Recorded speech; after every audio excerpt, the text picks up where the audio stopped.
Swab test dan kuarantin akan ditanggung oleh Kerajaan Negeri Sarawak, manakala bukan rakyat Sarawak, bukan warga Sarawak, kos adalah tanggungjawab sendiri.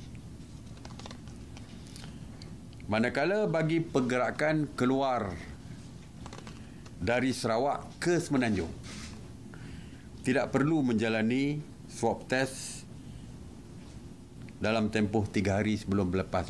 Jadi tak perlu. Untuk Semenanjung, daripada Sarawak boleh terus datang ke Semenanjung. Manakala pergerakan dari Sarawak ke Sabah dan Labuan, perlu melakukan swab test dalam tempoh 3 hari sebelum berlepas.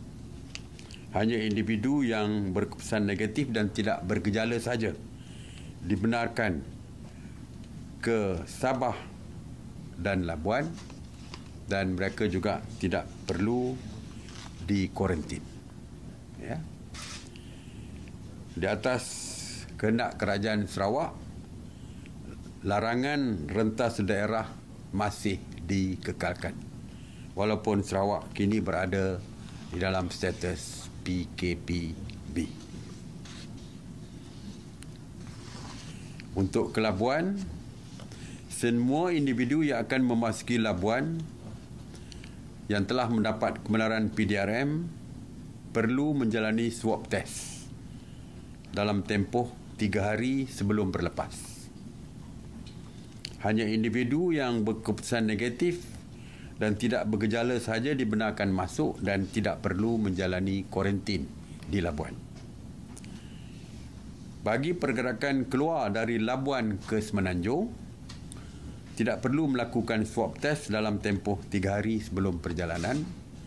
Manakala yang dari Labuan ke Sarawak perlu menjalani swab test 3 hari sebelum perjalanan dan menjalani kuarantin selama 14 hari sejurus tiba di Sarawak. Manakala dari Labuan ke Sabah perlu menjalani swab test selama 3 hari sebelum perjalanan, dan hanya individu yang berkeputusan negatif dan tidak bergejala sahaja dibenarkan dan tidak perlu menjalani kuarantin.